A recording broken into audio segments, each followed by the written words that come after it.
So since the year is kind of wrapped up, I thought to give you a list of all the movies I've seen in 2023. The first one up is A Man Called Otto. I saw this with my mom and grandparents. It wasn't what me and my mom were expecting. We thought it was going to be more of him being a grouch and him learning to become a grouch. Yes, it does happen in the movie, but we thought it would be like a lot longer to get there. But it was more about him trying to off himself. And number 2 is Ant-Man and the Wasp: Quantumania. It was pretty good, but the aspect of Kang is supposed to be our next big bad of this multiverse saga, and then him getting defeated by a group of ants kind of makes it a little less threatening. And then the third one I saw was Shazam! Fury of the Gods, and I saw that at the screening. It was good. It was good. It's not as bad as another one down on this list, but it was alright.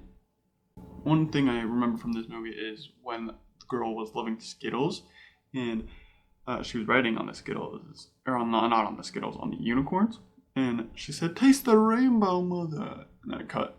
Funny enough, the fourth one here is John Wick Chapter 4. I saw that at the screening. It's freaking amazing. Dude, it's so freaking good. I loved the first 3. I loved this one even more. Besides the stair scene, the whole movie's epic. Like the car scene where he's going around that thing, the nunchuck scene, the one that looks like a freaking video game where it's the above shot and he's going through and it's like a one shot. That's amazing. And the 5th one on this list is Guardians of the Galaxy Volume 3. That is the best movie of the Guardians franchise altogether. It's just plain out amazing. Like, Rocket is dying. We finally can understand Groot, because we, like what James Gunn said, is that we've been with him long enough to where we can start to understand him, and so that's freaking amazing. Now Vin Diesel has more to say besides "I am Groot." And then I went down in May for my sister's graduation, and first plane ride out into Kansas, I watched Violent Night. And I wanted to watch that one not a long time ago, but when it came out originally, but with my friend AJ. But I didn't get the chance because he canceled, or he said he couldn't, so I was like, alright, never mind, then I won't watch it myself. Because I find it sad if you go to the movie theater all alone with no one, even though I did that for another movie down this list. Me and my mom had an Airbnb, so we started my mom started watching it, I kind of watched it in the middle, and then I fully watched it at Cassie's house. And it was called 80 for Brady. Like, it was cool. Like, it's kind of great. The fanny pack joke is living rent-free in our heads with a strap on and everything. And then on the plane ride back to Idaho, I watched a movie called The Menu. I also wanted to watch that one, but I mean, I only wanted to watch it mainly because of Anna Taylor-Joy, and I kind of started getting a liking for her. That one's good, mainly because of the food and everything, and then it's kind of horror-esque. I don't know. What? Thriller? I don't know. Then, when I came back, the first screening I went to was Fast X, and it's a part 1, apparently, but then it's just, like, it's gonna be Fast 11, or 11 Fast, or 11 Furious. I don't know. Whatever they do with the next one. And then it ended with him going down a dam. Jason Momoa was good. Brie Larson was good. There was 2 stories going on, and like we think that they're all dead because he shot down the plane. Then the best animated movie I saw 2 times, Spider-Man Across the Spider-Verse.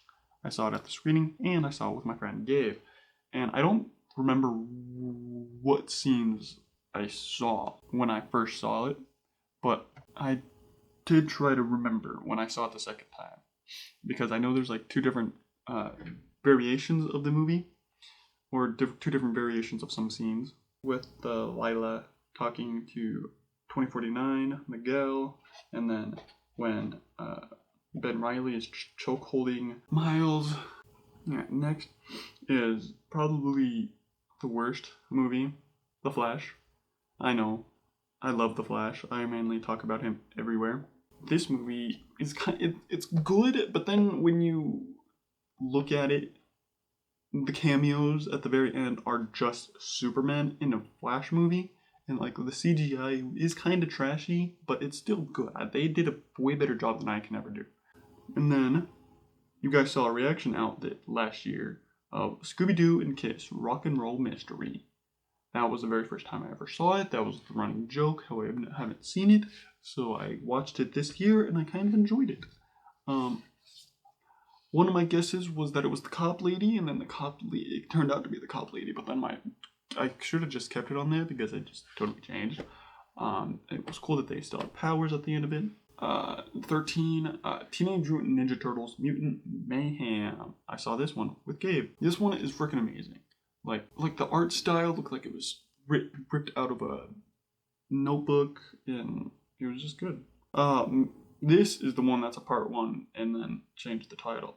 Mission Impossible Dead Reckoning Part 1. I saw this one with my mom. It did have a great setup for an ending, but now it's going to be called Dead Reckoning Part 1, and then I think the next one's just going to have a totally different title, which is weird. And this was about these 2 keys that look like crosses, and then Agent Carter was in the movie, and then Tom Cruise. I never know his actual name because I never paid attention to names. I was just mainly wanting the action and the mission. For a while, I didn't know his name was Ethan Hunt. Now this next one, I had to download a whole new app. It's called Freebie. I watched Puppy Love, mainly for Grant Gustin, and because I had a dog. Yeah, Lucy Hale fell in love with a germaphobe Grant Gustin. Blue Beetle. I saw this one with Gabe and one other guy. There was just one other guy in there, and we sat right in front of him. Oops. No, he was sitting in a drunk seat. That's what it was. And Blue Beetle, it was kind of good. It's the first movie in the James Gunn's new universe, or whatever he's doing. And then the next one is Scooby-Doo and Crypto 2, which will be, I have a reaction for that, and it'll be the next video I post. And it was good. And then the first movie I saw by myself this year was, well, not the first one, but the first one I went to the movie theater for is A Haunting in Venice. I knew it was a murder mystery, and I knew it was going to be somewhat horror because it's Haunting in Venice, but it wasn't really that scary. The next one is Five Nights at Freddy's. I saw this one 2 times at the screening and with Gabe. At the screening, one of my manager's kids said it was the best movie ever, and I'm like, you haven't seen many movies. For Five Nights at Freddy's fans, yeah, I guess it's good. But for a man that hasn't played any Five Nights at Freddy's or even looked into any of the lore, it was okay.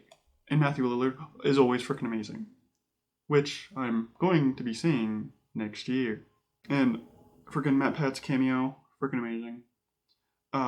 Next one is The Marvels. I saw this at the screening, and I think it's pretty freaking good. Like, Kamala Khan was amazing in it. I thought it was pretty good. The only thing I don't like was the family aspect. Like, why did the family have to go into space? That was confusing and stupid. The next one I have is also from Freebie, and my first holiday film, which was called Xmas with Robbie Amell. I mainly watched it for Robbie Amell. And since I had Freebie, I was like, I'll check it out. He falls in love with a former wife. And then the next one I have is also another reaction video coming out next year. The Batman versus Dracula. I watched the whole show, knew that Detective Lynn wasn't going to be in it, I knew Robin wasn't going to be in it, I knew Batgirl wasn't going to be in it, I knew there was going to be no Justice League. So I knew the context going into it. I knew that it was between seasons 2 and 3. So, but yeah, reaction video coming out next year. Or, well, this year, because I'm recording this on the 28th, and the video is going to come out the 1st. Next one, I went to the theater by myself. I watched Godzilla -1. It's honestly the best Godzilla movie that I have seen, because I've only seen the MonsterVerse ones with, like, Godzilla, and then Godzilla, God of Monsters, and then Godzilla vs. Kong, and I've also seen Kong. And I'm very excited for the next Godzilla x Kong movie, but this one is the very first one that I saw him as an actual freaking monster, not a superhero, because these most recent ones in the MonsterVerse, he's basically a superhero. In this one, he was a menace. He was a threat that I needed to take out. And for the longest time, I was like, why is it called -1? But then I learned they just finished a war. And then Godzilla, they were at 0. And then Godzilla comes out of nowhere and making it even worse. -1. -1.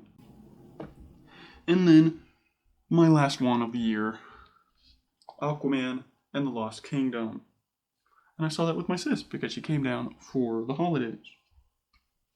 And it was good.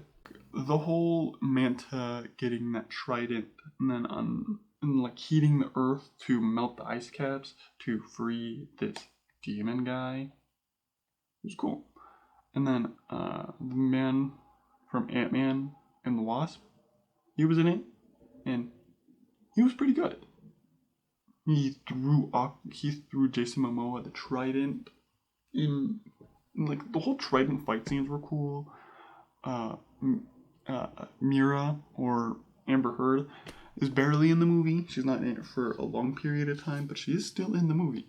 The Orm and Aquaman scenes were amazing. There were some mentions of like siblings in there, and we were like, all right. Me and my sister looked at each other. Those were the movies of 2023. What movies did you watch in 2023? Stick around, because next year I'll make another video of the movies I've seen in 2024.